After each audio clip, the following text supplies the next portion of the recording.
Good morning, everyone. I'm Rodney Thompson, and I am a designer at Wizards of the Coast. And sitting here on the panel with me are two awesome dudes who are going to help me talk a little bit about adventure building. So I'll let them introduce themselves. Thanks, Rodney.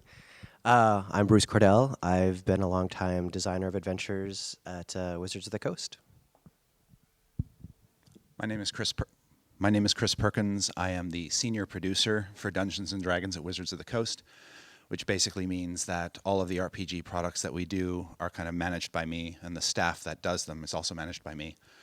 But I also work with all the freelancers and dole out the freelance assignments, many of which are adventures.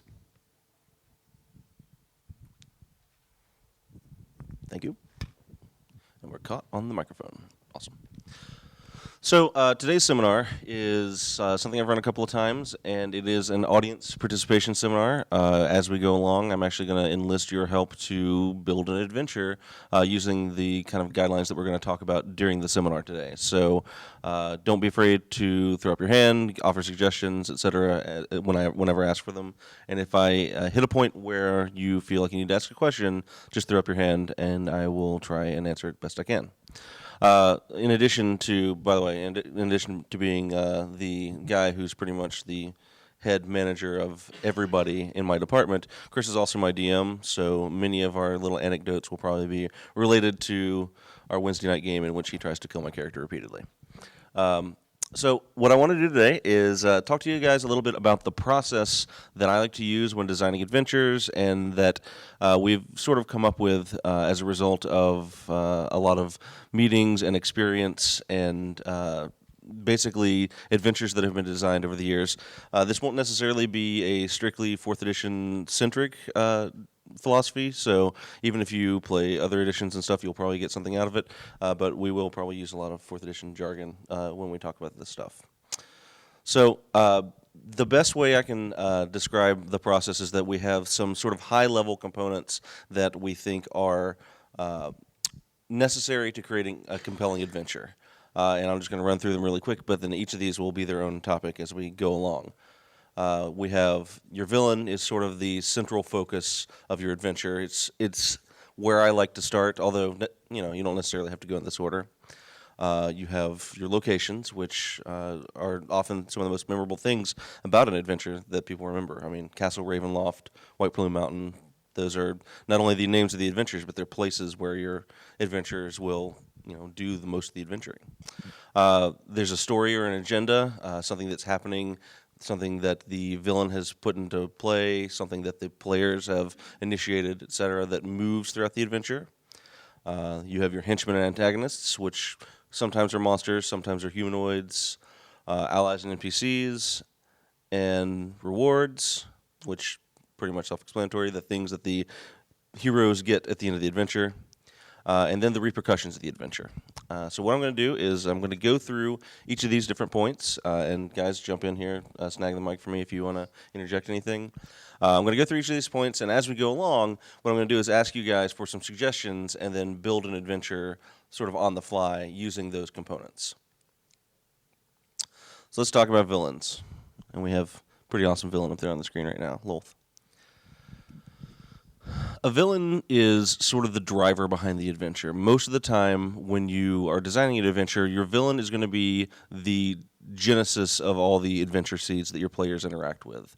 Your villain is it's sort of the reason that the adventure happens in a lot of cases. I mean, if you have very proactive players, they may go create their own villains, but for the most part, your adventure needs to start out with a central antagonistic figure that drives both the plot and the hero's motivation as well. So a good villain, I think, starts with a good motivation and a good method of operating, a modus operandi.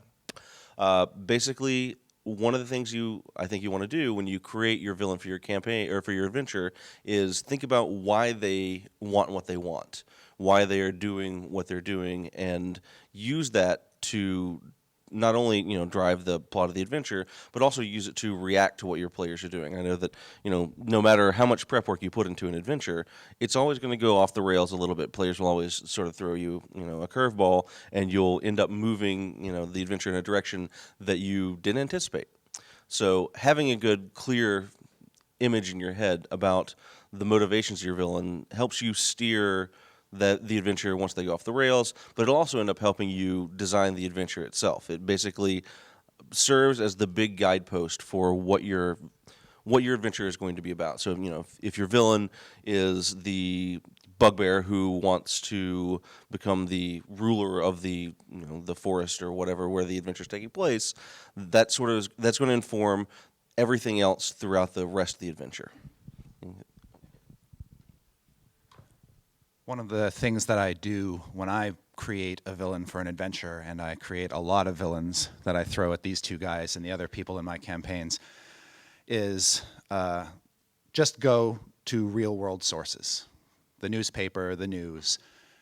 Look at the bad guys who are in our society and think, what are they doing that I can adapt for my campaign? And this is not new tech or anything. I was talking to John Rogers, who's the executive producer of Leverage, and listening to his commentaries on the DVDs for that show, and his team does the exact same thing. They look at the news, they pick on people in the news, and then they basically take those bad guys and create their own versions for the show. So for a particular adventure that I sent them through, I needed some villains, and basically what happened, the thought process was this. I want some human villains to throw at them. What are they going to be doing? Well, what's going on in the news? Al-Qaeda. Real pain in real world ass. I'm going to base two villains on the Al-Qaeda. I'm going to turn them into terrorists. They're going to be striking back at the government that they feel oppressed by, and they're going to steal an elemental citadel in order to do it and slam it into the capital city of the empire. And although I don't know if they even knew that that was the framework or the inspiration for these two bad guys who, other than the fact that they were terrorists and had sort of very similar motives, did not look like Al-Qaeda, did not have the same motivations as Al-Qaeda. I mean, basically, these were two spoiled brat, daughter and son of nobles who just have a lot of money to spend and have a bug up their ass. And so, out of this real-world concept came these two villains, Carl and Nemencia, who have become an incredible pain in their asses. To the point where, and one of the other things about villains is you never know when they're going to die in the campaign, so you have to just expect at some point they're going to die. But these particular villains have had more longevity in the Wednesday night game than any other villains I've ever run. I have had them encounter these villains like 4 or 5 times. The party has had these villains in their clutches, and through various unfortunate events and just choices that the party's made, the villains still survive to this day and will no doubt return to harangue them in the future. But really, they just started based on a real-world concept. I'm just going to throw in a much more minor example. I'm also on Chris's game, but I'm in his Monday night game, and that was a very cool citadel that was flying, that elemental citadel. We wanted to steal it, but anyway. Anyway, I was just going to say a very simple villain that we often use in D&D is that there's a dead lich or dead guy that wants to protect his treasure, right? We create a dungeon around that. Adventurers go in, they try and overcome all the traps that the dead guy has put up. And, maybe they'll come upon a rival group of adventurers also trying to steal the loot.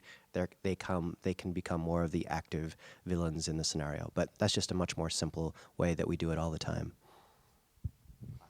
Thanks for rubbing that in, Chris, by the way. Yeah, we hate those villains. Anyways, so when you think about your villain, you should, one of the things I like to do is keep in mind that they think whatever they're doing is right. I mean, there are very few, 1920s silent film villains that are twirling their mustaches that really end up becoming memorable villains. If you think about, the villains in popular media, like, your Magneto or even like your Darth Vader, at the time they do their horrible things, they think that they're doing the right thing, right? So in order for, your villain to be believable and I think memorable, think about a motivation that it's reasonable that they could do these horrible things in pursuit of what they think is the right thing to do. Their goal is either, even if it's something as simple as get power or get treasure, why are they doing that, right? What possible motivation could they have that's, you could say pure greed or whatever, but that's not as good to drive adventures, I don't think, because their simple greed often ends up, leading to one or two dimensional villains, whereas a motivation that has some sort of strong belief behind it will end up informing the way you play that villain in the game, how they act and react to the heroes, etc. So think about what a villain would do in the case that they were doing something that they believed is right.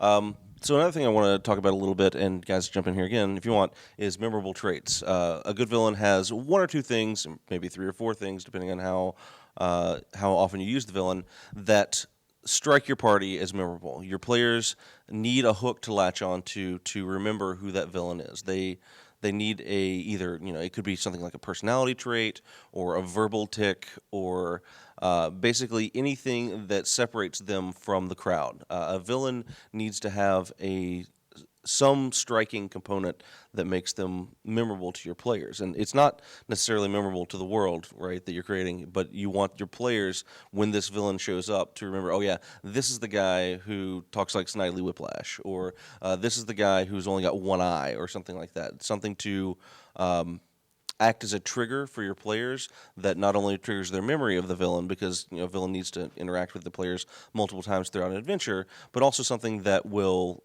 initiate their sort of emotional knee-jerk response to that villain. For example, Carl and Nemencia elicit a strong knee-jerk reaction in me because we've had them in our clutches so many times. A couple examples that immediately spring to mind. One from the James Bond franchise is the Blofeld character with the cat, of course. That is the trait that helps define that character. Another character from my campaigns, another villain, is this dragonborn wizard named Harzan, who has actually been more of a pain to the Monday group than the Wednesday group, but both groups have experienced him. And what distinguishes him is he is the leader of this sort of rogue arcane caste that's running around. And he's a researcher of magic, but has also conducted a number of experiments, not only on others, but on himself. And through a malfunction of a magical experiment on himself, basically has to sustain himself by breathing a poisonous gas. So he wears this sort of full leather-sealed bodysuit with a gas mask to contain this, and a backpack that basically channels this magical gas, which he has to basically breathe. This breathing armor that he wears not only gives him a distinctive visual look and profile, but it also adds an element to his character and actually a bit of a weakness that the characters can prey upon because he relies on this gas to survive. But also, once he's bloodied and his suit becomes punctured, the gas begins to spill out around him, and suddenly he's got an aura. I thought that guy was that gas. That's interesting to know that. I didn't realize there's flesh and blood inside there. Chris actually is fantastic at coming up with traits, both visual and he's actually a very talented voice actor as well, as far as I can tell, because he's got several hundred different characters that he can just pull out of his hat and just start speaking like. A lot of bad accents. It works well in the game. I was also going to say, look at comic books. Pretty much it's defined by, how your distinctive character is. I mean, one of the most classic examples is the Joker, right? He's like the most perfect villain because he's an insane, crazy person.